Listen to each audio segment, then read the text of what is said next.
శుభం వ్యాధు శ్రీ గురుభ్యో నమః.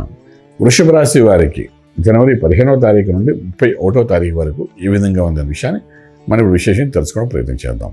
వృషభ రాశికి ద్వితీయ స్థానంలో బృహస్పతి, అదేవిధంగా మనం తీసుకుంటే చతుర్థ స్థానంలో మనకు కేతు కనిపిస్తున్నాడు. అష్టమ స్థానంలో మనం చూసినసరికి బుధుడు ఉన్నాడు. భాగ్యస్థానంలో మనకు రవి, శుక్రుడు ప్లస్ కుజుడు యొక్క ప్రభావం కనిపిస్తోంది. అదేవిధంగా మనం ముందుకు వెళ్తుంటే భాగ్యస్థానంలో కాకుండా రాజ్యంలో మనకేంటంటే రాహు కనిపిస్తున్నాడు. లాభస్థానంలో శనీశ్వరుడు కనిపిస్తున్నాడు. వృషభానికి అన్ని విధాలుగా అనుకూలమే ఉందని చెప్పడానికి అవకాశం ఉంది. కుటుంబ స్థానంలో బృహస్పతి ఉన్నాడు కాబట్టి డెఫినెట్గా సక్సెస్ అనేది కనబడుతూనే ఉంది. అలాగే ఆర్థిక విషయానికి వచ్చినప్పుడు కొత్త ఉద్యోగ ప్రయత్నాలు ఏవైతే చేయాలనుకుంటున్నారో నిర్భయంగా చేసుకుంటూ వెళ్ళొచ్చు. ఒక 30 to 40% ఇంక్రిమెంట్స్ వచ్చే అవకాశాలు అయితే కనబడుతున్నాయి. అదేవిధంగా విదేశాలకు వెళ్ళి అక్కడ ప్రయత్నం చేసేవాళ్ళు కూడా చాలా అనుకూలమైన పరిస్థితి అయితే ఏర్పడుతోంది. అలాగే విదేశాల అవకాశాలు కూడా ఉంటున్నాయి.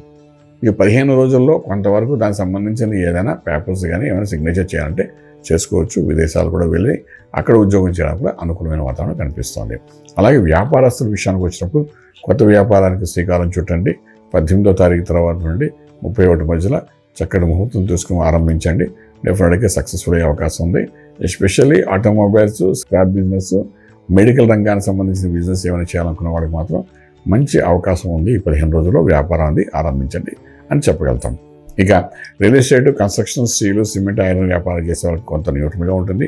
Film industry, pharma industry, food industry, iron, steel, cement, అదే automobiles, petrol bunks, crude oil, అదేవిధంగా మనం వైన్ షాప్స్ రన్ చేసే వాళ్ళందరికీ కూడా మంచి లాభదాయకంగా వ్యాపారం మళ్ళీ పుంజుకుంటుందని చెప్పడానికి అవకాశం అయితే ఉంది.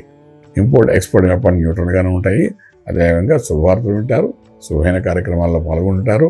అదేవిధంగా గృహప్రవేశం, శంకుస్థాపన అటువంటి కార్యక్రమం కూడా పాల్గొంటారు. వివాహ వ్యవస్థ కోసం చేసే ప్రయత్నాల్లో సఫలీకరణ కూడా కొంతవరకు అయ్యే అవకాశాలు బాగానే కనిపిస్తున్నాయి. ఇక ముందుకు వెళ్తే ఆరోగ్యమే మహాభాగ్యం అని చెప్పుకుంటాం. అటువంటి ఆరోగ్య విషయానికి వచ్చినప్పుడు మనకి ఇక్కడ అష్టమ భాగంలోని అంటే సప్తమ కాకుండా అష్టమ భావంలో మనం తీసుకున్నామంటే ఆల్మోస్ట్ బుధుడు యొక్క ప్రభావం అయితే బాగా కనిపిస్తోంది. ఈ బుధుడు న్యూరో సిస్టమ్కి అధిపతి కాబట్టి కొంత నరాలకు సంబంధించిన దోషాలకు ఉండే అవకాశాలు ఉన్నాయి. అంటే బ్లడ్ సర్క్యులేషన్లో ప్యూరిఫికేషన్ లేకపోవడం కానీ, న్యూరో సిస్టంలో కొంచెం ఇబ్బంది పడడం కానీ జరిగే అవకాశం ఉంటుంది. కాబట్టి అది దిగువ భాగంలో జరిగే అవకాశం ఉంది. కాబట్టి కొంతవరకు దానిని అధిగమించడానికి నిత్య అభిషేకం చాలా అవసరం పడుతుంది. కాబట్టి శివునికి ఆరాధన చేయండి, అభిషేకం చేయండి, అభిషేక తీర్థం తీసుకోండి. అవకాశం లేదు ఇంట్లోనంటే గుడికి వెళ్ళండి, పేరుగోత్రామంతో అభిషేకం చేసి ఆ తీర్థం తీసుకుని వృద్ధం చేయండి. కొంతవరకు ఊరటిగా ఉంటుంది. ఈ నరాలు లాగడం అనేది ఈ యొక్క నొప్పి ఏదైతుందో అది కొంతవరకు తగ్గడానికి అవకాశం ఉంటుంది. రాజమార్గంలో రాజ్యం పొందగలుగుతారు. శుభం వ్యాధి.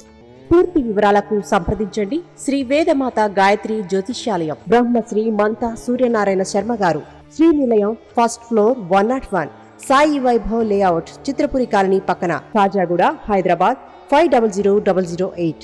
సంప్రదించవలసిన ఫోన్ నంబర్ 8855559147, 8855559148, 9849996644.